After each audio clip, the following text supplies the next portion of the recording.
The following was recorded in front of a live studio audience at the Studio 21 Podcast Cafe.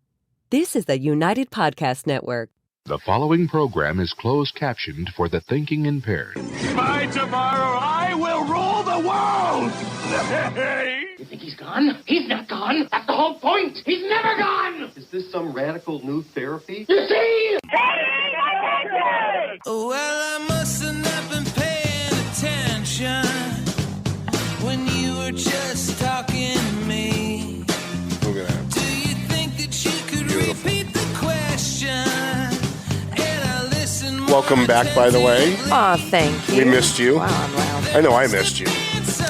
Murphy and I missed you. Oh, Murphy definitely missed me. Murphy was crying when you walked up the stairs. He was so excited to see you today. He's very much a people person. Yep. He's a dog, by the way, if you guys haven't picked up on that yet.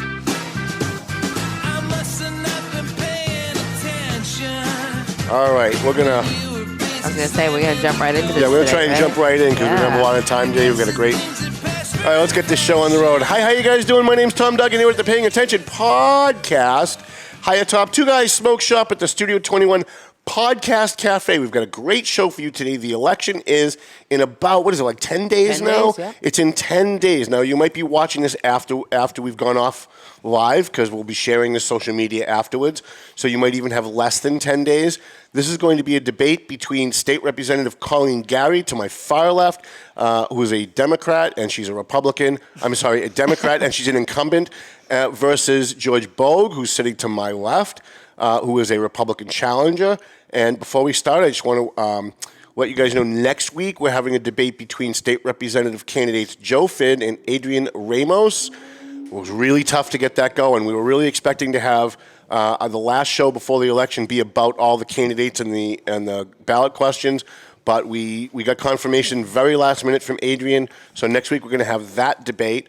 So make sure you tune in for that. I also want to thank my friend Mark Roberge at Prospect Hill, the band Prospect Hill, who sent me 2 backstage passes to their Halloween party at Wally's on Saturday night. I want to invite everybody to come Saturday night to Wally's up at Hampton Beach to see Prospect Hill. I'll be backstage taking videos and pictures and having fun, but I'll come out and drink with you guys if you show up. All right. To my left, we've already introduced everybody, George Bogue and Representative Colleen Gary. They're running for the 36th Middlesex District, something that only the candidates really know about. Nobody cares what district anything is, but I just want to make sure I get it right. So why don't we start with, let's just jump right in. We'll start with Colleen, since she's the incumbent. Sure. Just by the way, the rules on the debate, there are no rules, okay? So I'm not going to say, okay, how do you solve world peace? You've got 34 seconds, okay? That's not a debate. Those things that you see on TV they call debates are not debates. Debates are when people talk to each other and they're not timed. So that's what we're going to do today. The only thing I ask is that you not use political acronyms. So if you're talking about the Department of Education, don't say DESE. Nobody knows what that means. A lot of people are watching that aren't on, they're not political insiders. They don't get that language. That would be great. And I'm only going to interrupt if somebody's getting too much time or someone asks a question, they're not letting the other person answer it. So why don't we start with just how much of a time you want to take, but just kind of be mindful of the time. Introduce yourself, tell people who you are, why should people vote for you? Well, thank you, Tom, for having us, and Chrissy for helping to manage this whole thing, produce this thing, I guess is the official. She's the real brains behind the operation, trust me. Thank you for having this. Thank you, George, for being part of this. I have been the state representative now for 28 years. I had worked at the State House prior to that as a legislative aide to the rep from Dracut, John Cox, for 8 years. While I was doing that, I went to night school and got my degree in law. So I'm a practicing attorney, family attorney with a business right in Dracut. Serving the communities of Dracut and Tyngsboro for the last 28 years has been the joy of my life, besides my family. I have been able to help people, help the communities, make some changes in state government and some of the processes that we go through. I have been in the leadership and I've been against the leadership. My biggest thing is that I vote for my district. I vote for what the voters want. I don't care if they're a Democrat or Republican or unenrolled or Libertarian or Green Party. If they have a need, we will be there to help them. I will vote for an issue regardless of who sponsors it. If it's a good idea, I'll vote for it. I'm not afraid to go against leadership. Now, some people will say, oh, leadership's letting her get away with voting that way. Well, the truth is, I have given up having the opportunity to have a leadership role. I do not have the extra pay. I don't have the committee assignment. I don't have the extra staff. And that's my decision because I want to have the freedom to be able to vote for my district. And I don't know how many times I hear people say, you're the only Democrat I vote for. So I'm asking you right now to please listen to the rest of our conversations and ask you to vote for Colleen Gary for state representative. George. Hello, my name's George Bogue. Well, first off, thank you, Tom, for having us. Thank you for Colleen. Thank you for our studio audience, and thank you to those watching at home. My name's George Bogue. I'm a lifelong Republican. I worked at BU for about 30 years. I was active in my local union. I spent 2 terms as my local union president, UAW Local 2324. I liked that job until COVID came along. COVID convinced me I'd had enough of it. I've actually didn't run for re-election to the union, and I've gone back to my old job at BU. Colleen does vote against leadership most of the time. However, there's a super PAC that in the last 3 weeks has spent $17,000 so far, and they've spent, each week they come up with new spending. They sent out postcards supporting Colleen. Now these, by the way, these are non-union printing jobs for these postcards, by the way. But my question is, when you have, and this is a PAC that supports leadership for both the Republican Party on Beacon Hill and the Democrat Party on Beacon Hill. So my question is, are they spending $17,000 because they call you a fierce advocate? Do they think you're going to be a fierce advocate for your district, or do they think you're going to be a fierce advocate for leadership? Actually, George, I guess you didn't do the research on this PAC. This PAC is one that says common sense for the Commonwealth. We support candidates who we believe, as the majority of Massachusetts voters believe, that our Commonwealth is best served when our economy is thriving, our communities are vibrant, and our state government is thrifty and responsible. I think you said that this was one that supported a lot of Democrats. Actually, the last round that I saw of their expenditures, 10 of them were Republicans, 5 of them were Democrats, and 1 was unenrolled. Another one, let's see, it was a vast majority of Republicans, including non-incumbents, challengers, that they spent money on. These are people like Herb Chambers and some of the others, Gary Campbell, who has done a lot of developing in our area. These are people who have multi-million-dollar businesses, and they want to see the Commonwealth continue to thrive. I am proud to have their support. I have never spoken to these people before, and if you look at it, they have supported Tom Hodgson's, Tim Whalen, Tim Cruz, Dan Higgins, Lou Evangelos, Nick Baldiga, David Vieira, and Bruce Tarr. They're all Republicans except for a few of us who are very moderate, who are very fiscally conservative, and who do the best we can to make sure that our government stays friendly to the business so that we can keep our jobs here in the Commonwealth. Well, in the primary, they supported 15 candidates. 12 of them were Democrats, 3 of them were Republicans. Now that we're in the general election, they're supporting both sides.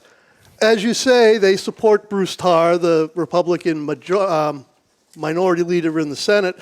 They also support, and I know I'm going to mispronounce his name because I believe he does not pronounce it Rodriguez, but Michael Rodriguez, who is the chairman of the Senate Ways and Means Committee, who I believe you served with in this in the House, who back, I believe when Finneran was still the Speaker of the House, Mr. Rodriguez got into a beef in New Hampshire because he was at a state liquor store with his state rep license plates. So again, these people support the Beacon Hill establishment of both parties. I think you're wrong again, George. As I just said, there are quite a few of Republicans that more Republicans than Democrats that they're supporting right now. And you know, it's really funny that you're gonna really come out so angry about this.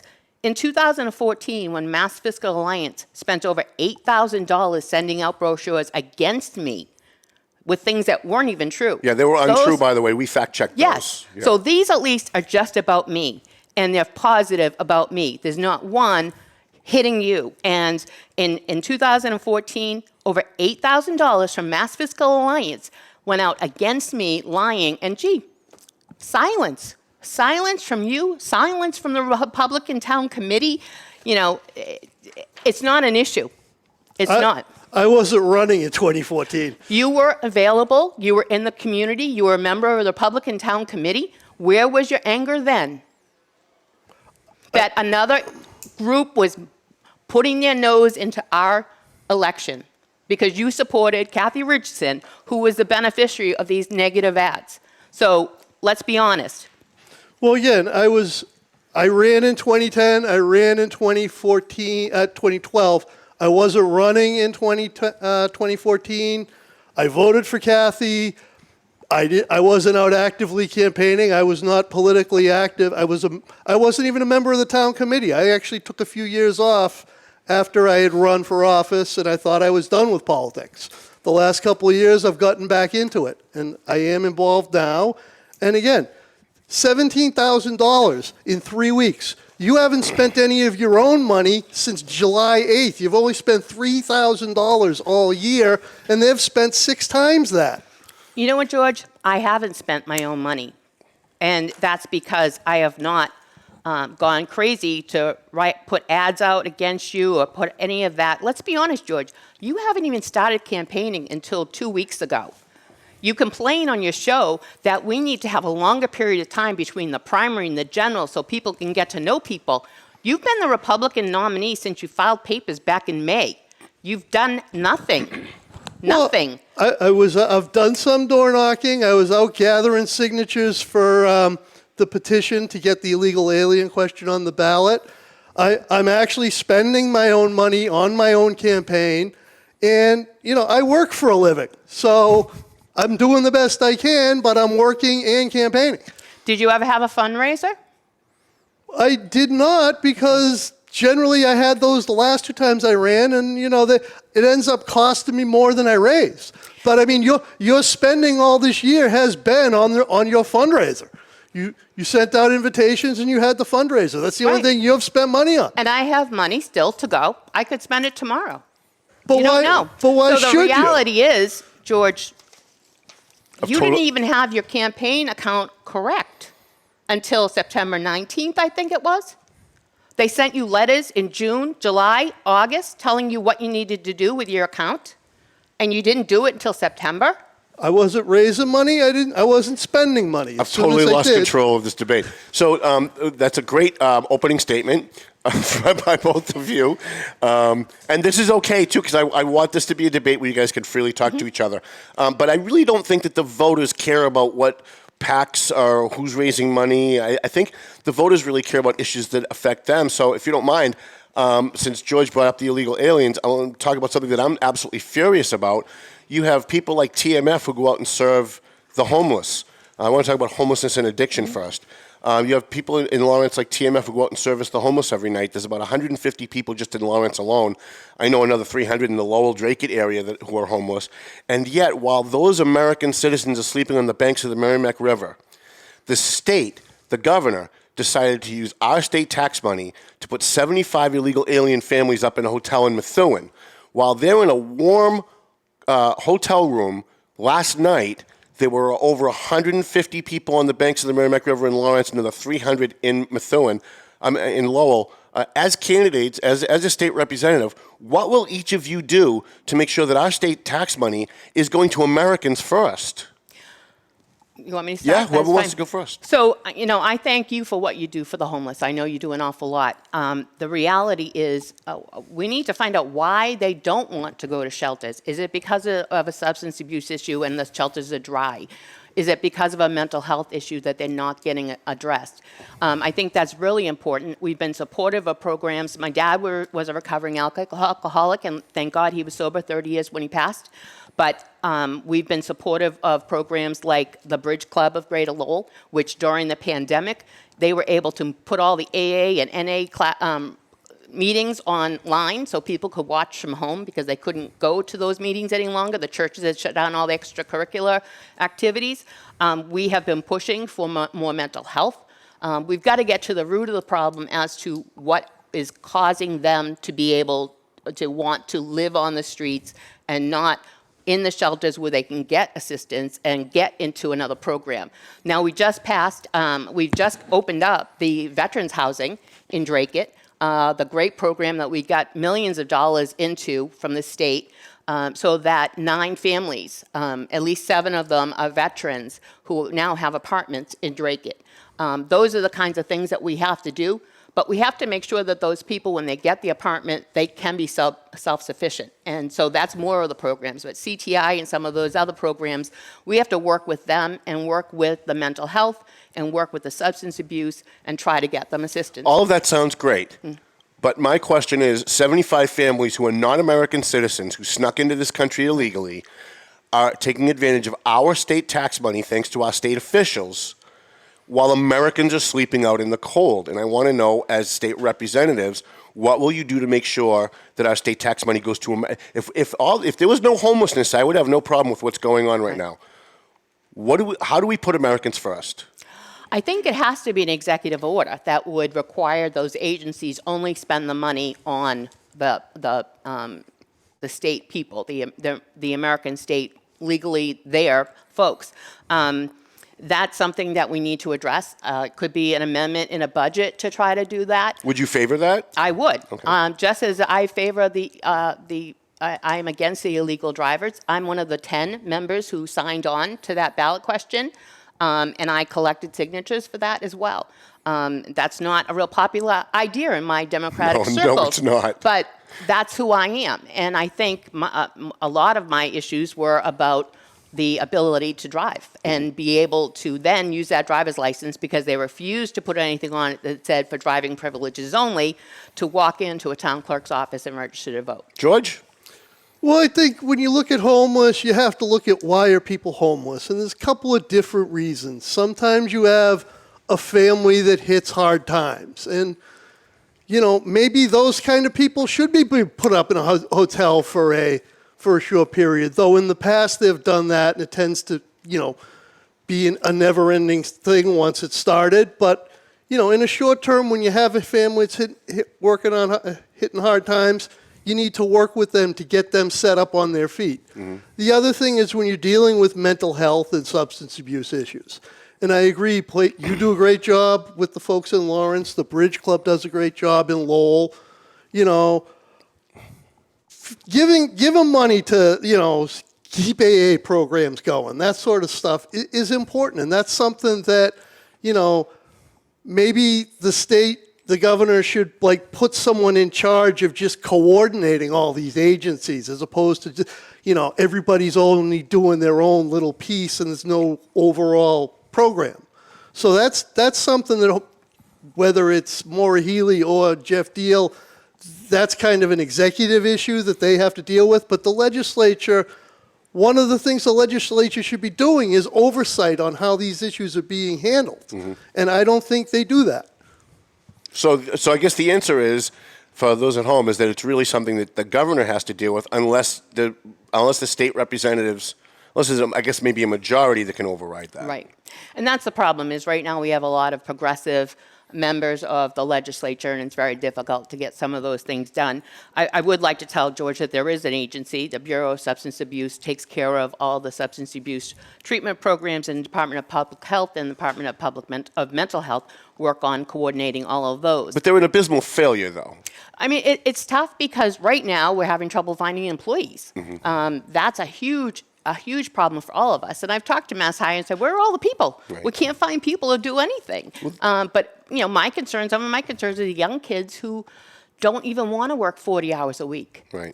They're graduating from the vocation. I know one graduated in masonry, and he doesn't want to work 40 hours a week. He'll stay at his 20-hour-a-week job. So I think we've got to do something about encouraging people. And one of the other concerns that I have is the Section 8s. We have the Section 8 housing, and it's a voucher that they can go and stay in an apartment, and the agencies actually check the apartments, make sure they're safe and so forth.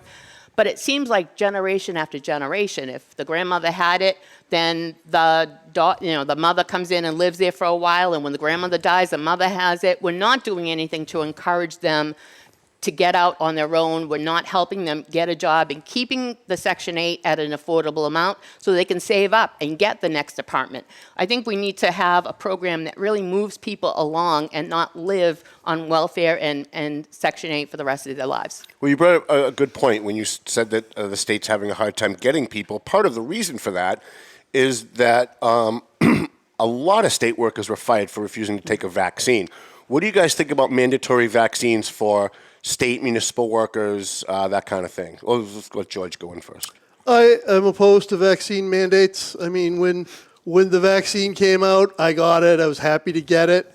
Eventually, my employer required it, so I would have had to get it anyway. But I don't think they should have been mandatory at the time. And now that we've seen the vaccine doesn't necessarily prevent you from getting COVID, they certainly shouldn't be required now. And I know the CDC wants to make it mandatory for students. And, out of the first 1 million deaths in the United States from COVID, 1,000 were people under 18.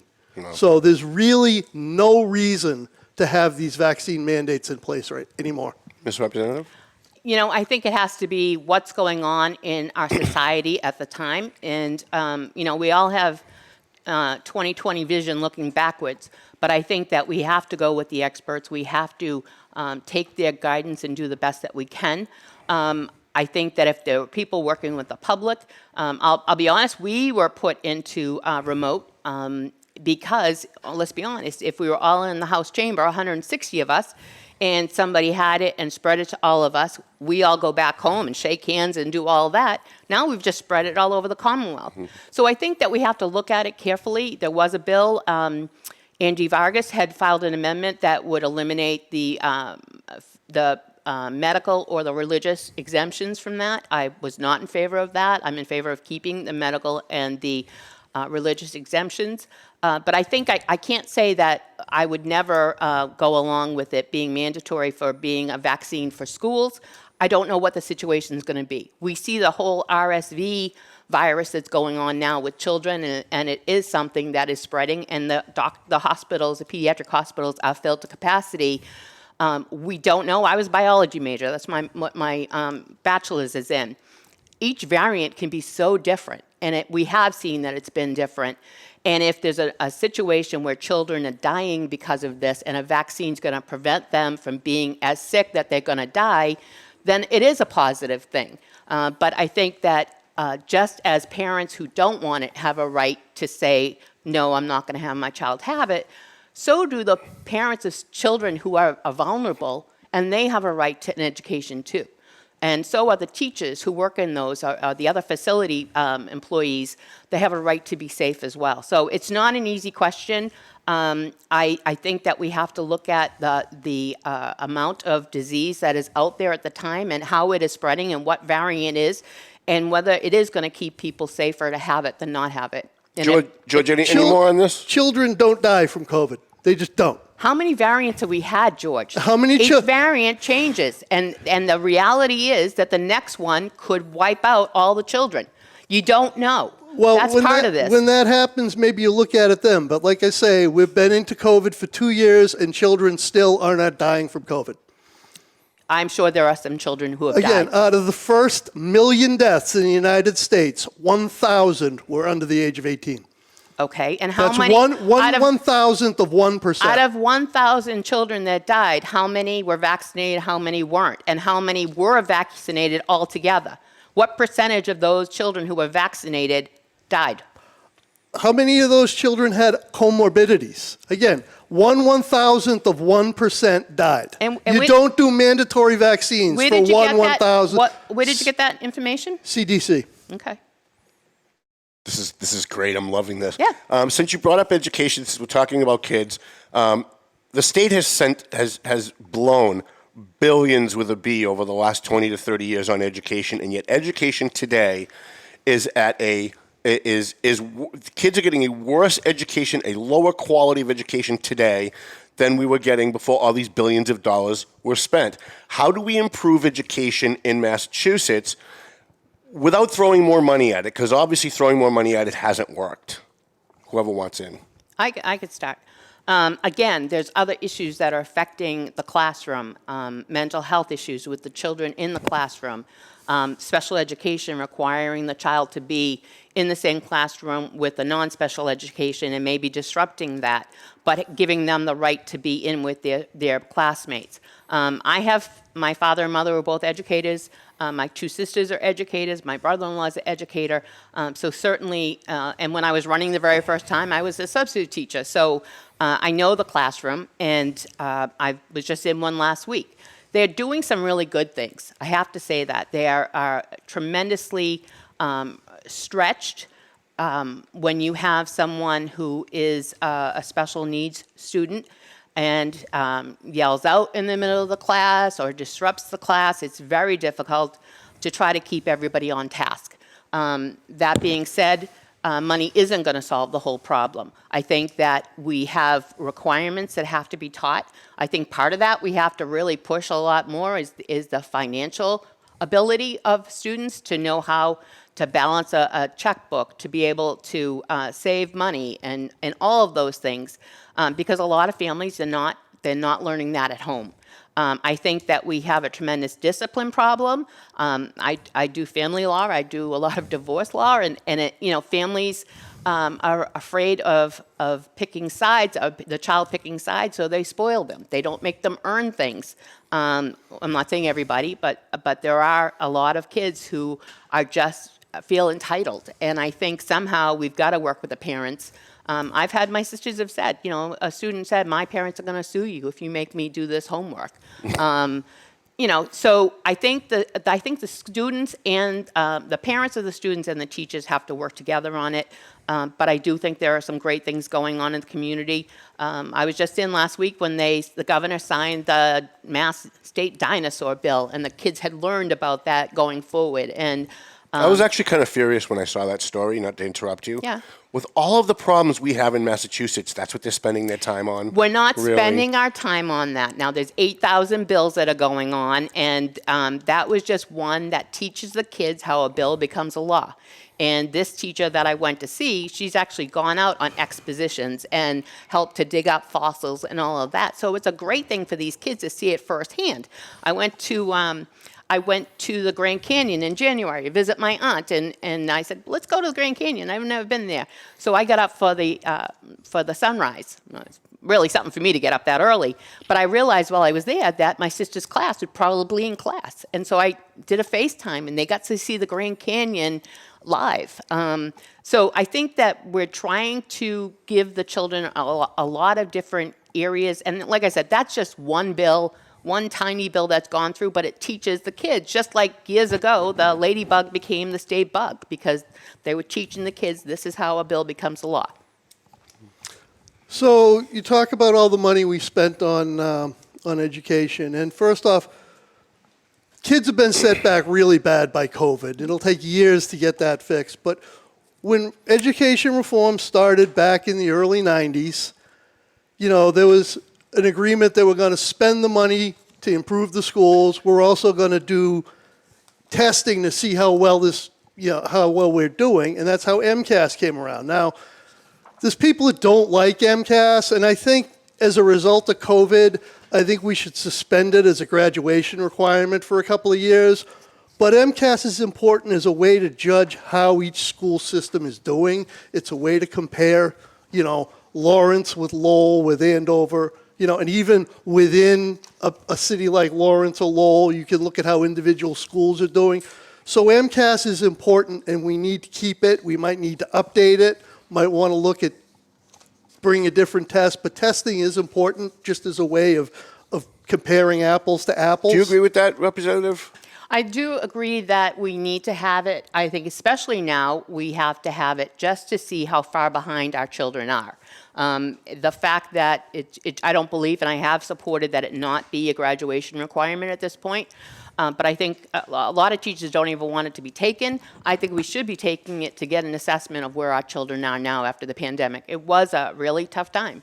And I think that we need to have that accountability so people feel good about spending the money we do on education. I would also say, too, like, school choice is important. And I know in my case, when I was a kid back in Somerville, I started in the public schools. I was in public schools from first grade through fifth grade. Then I was in Catholic school from like seventh grade through high school. And I would support vouchers because in my case, I saw that the Catholic school was better than the public schools at Somerville at the time. Do you support vouchers? I do. I think that parents can now send kids to a charter school. I don't see why they shouldn't be able to send it. The whole issue is, separation of church and state. But my dad, when he finished as assistant superintendent of schools in Dracut, ended up down at St. Michael's School as principal there. And I could see the real benefits of a small little school like that.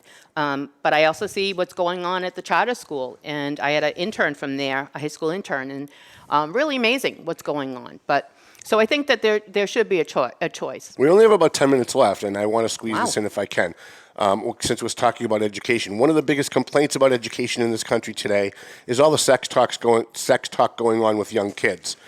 Should that be illegal? It seems to me that if a stranger comes up to my 8-year-old and starts talking to her about sex, you call the police. Why is it okay for teachers? Whoever wants it.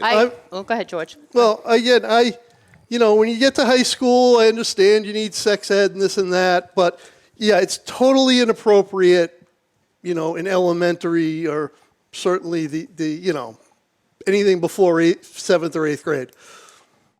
Colleen? I think that it is important that parents have the option to opt in, not opt out. Parents don't, the opt out doesn't work. It needs to be opt in. Parents need to have a communication. They do have the parent councils for the schools, but the reality is that we need to have the parents have the say whether they know about this or not. The reality is, I saw some numbers that were frightening. In 2019, we had 28 students under the age of 15 who had an abortion.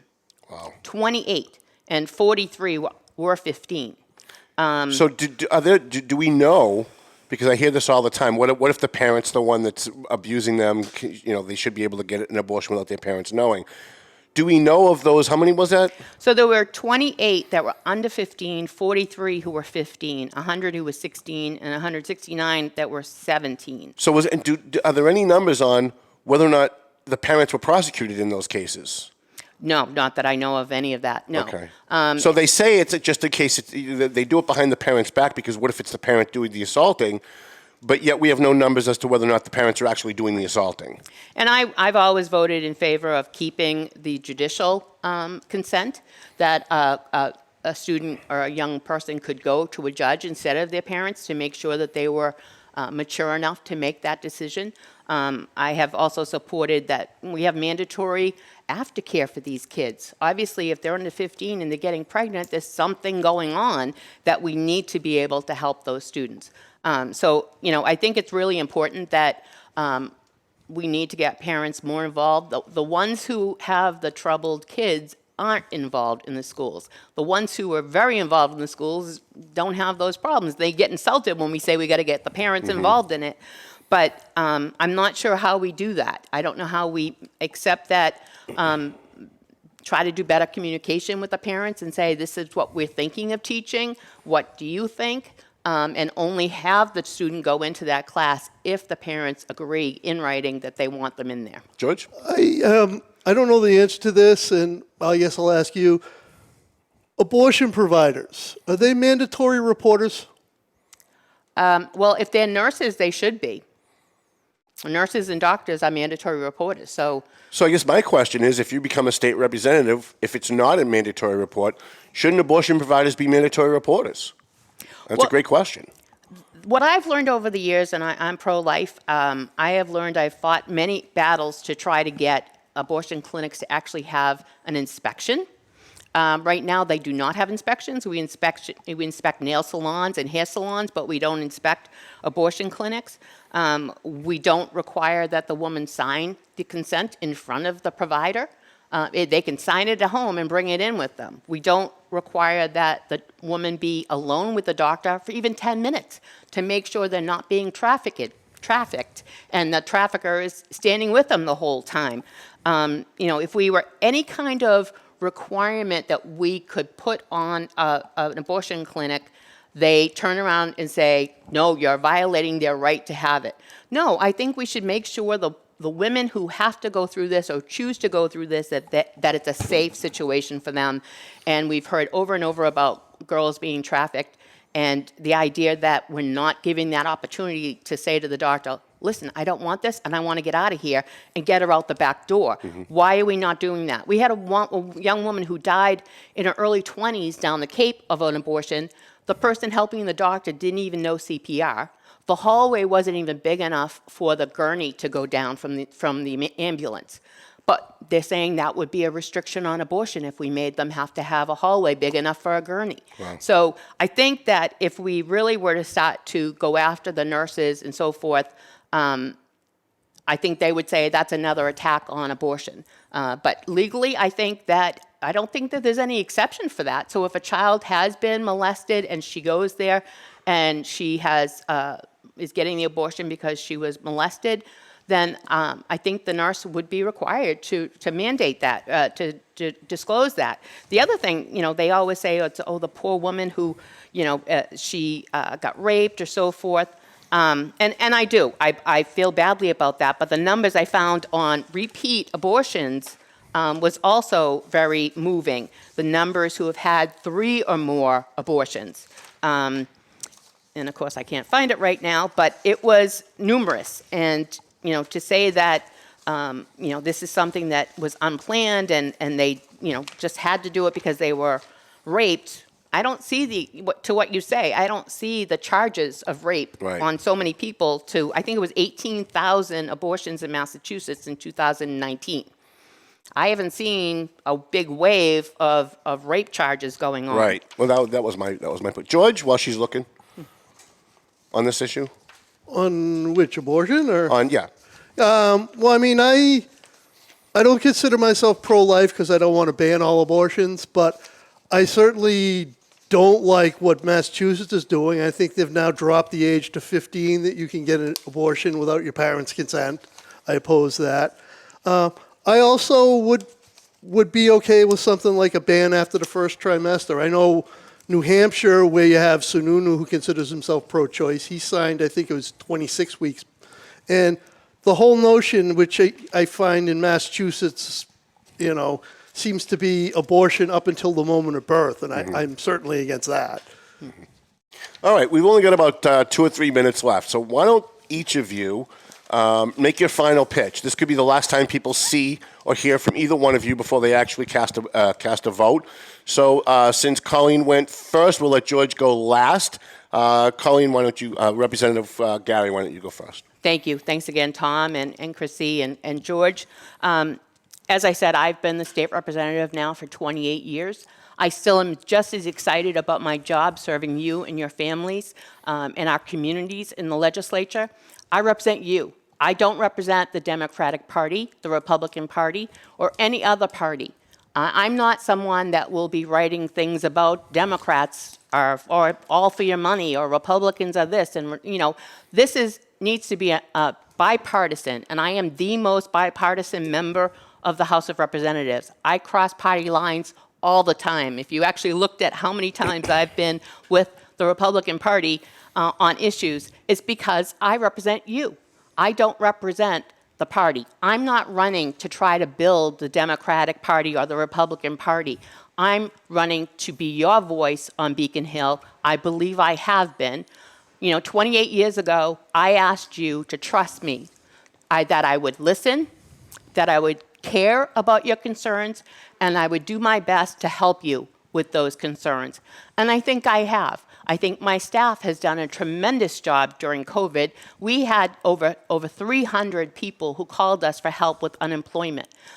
We've been able to help with that. We've been able to help with the roads, the bridges, all the things that people care about. I was one of the only Democrats to vote to suspend the gas tax.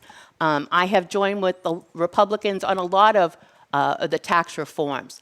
I think it's important that we make our community affordable. We also need to make it business friendly. We have the problem of being on the New Hampshire border and the competitiveness there. So I understand that. I know how to work with people. I am not one who will, my father used to say, don't burn any bridges, work together. And that's what I do. And that's why, even though I'm voting against leadership numerous times, I do it in a respectful manner. I want them to understand that I'm not doing it just to hit the leadership. I'm doing it because it's my district. And I'm still able to get the assistance in programs, in funding, and so forth to get things done for my district. And I'm so proud of that. The respect I've earned on Beacon Hill, the respect that I've earned in my community. And I'm asking you all, again, on the early voting or on election day, to please vote for Colleen Gary for state representative. I appreciate it. Can you also give contact information if someone wants to make a donation or help you hold signs or whatever? You can call my cell. My number is 617-794-1389. Again, Colleen Gary, 617-794-1389. And I always put my private number out for anyone to call for anything, anytime. Thank you. George, last word. Thank you. Thank you, Tom. Thank you, Colleen. Again, thank you, folks at home. Thank you, studio audience. My name's George Bogue.